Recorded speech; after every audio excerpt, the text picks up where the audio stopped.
Na-meet na rin finally ng pack members natin ang bagong member ng kanilang pack, which is si Samantha. Wow! Hello pack members! Welcome back to Husky Pack TV! For today's video, naisipan nga namin at napagtripan na dalhin na itong si Samantha sa ating pack members sa loob ng mansion. Kung hindi nyo siya kalala, siya po ay kapatid ni Ate Bibo. At alam nyo ba noon si Ate Bibo lang ang babing kalaro ng pack members natin. Ngayon, ang kapatid na niya na si Samantha. Bilog na bilog naman ang baby Samantha natin at ngayon papasok na siya dito sa loob ng mansion. At first time nga lang din siya makakapasok dito. Kita nyo naman sa reaction niya, diba, gulat na gulat rin talaga siya sa ingay ng pack members natin ito. Pero sabi nga namin, ay nako, dapat may immune ka na dyan. Dahil ganitong ingay ang maririnig niya everyday, lalo na nga paglaki niya, siguradong dito siya maglalaro palagi kasama ng ating pack members. Gaya nga ng ginagawa ni Ate Bibo niya at ng ating baby Sky. Anyways, nauna na nga rin natin ay pakilala siya kay Hercules at binuksan ko yung pinto dyan kasi alam ko namang babait siya sa mga bata. Kaso diretso labas naman na siya dyan at hindi nga niya pinansin si Samantha. Dahil nga nahapon na nito, takala niya oras na ng paglabas niya, kaya naman diretso na siya paglabas. Akala niya lalabas na ang mga meals. Dapat pa nga ako magpapasok sa kanya kasi bet na rin talaga niyang lumabas. Pero ayun na makapasok siya, saka na rin nga niya dyan napansin at inamoy-amoy ang ating baby. Pero mukhang approved din naman sa kanya ang ating bagong pack member na si Samantha. Alam niyo rin na nga naman na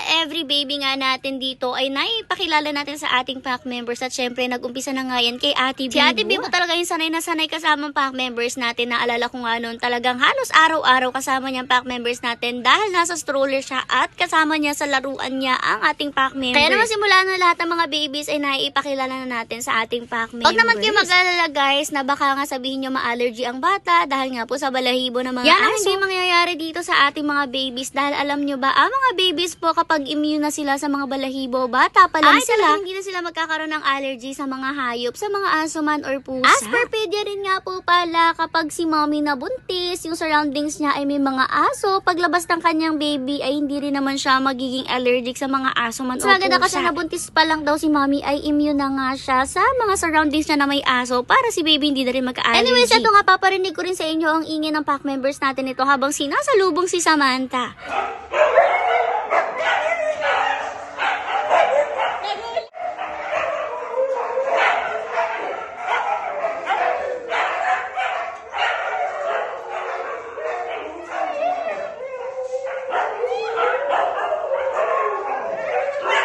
Diba napakaingay at heto nga pinalapit ko rin siya kay Malia kasi sobrang bait din ni Malia sa mga bata. Tamuya lang rin naman ng konti si Samantha at tumalikod na rin siya. Diba? Ganyan siya kabait talaga ni hindi siya nagwawala pag may bata. After nga nagpaalam na rin kami sa pack members natin at mamaya lalabas na rin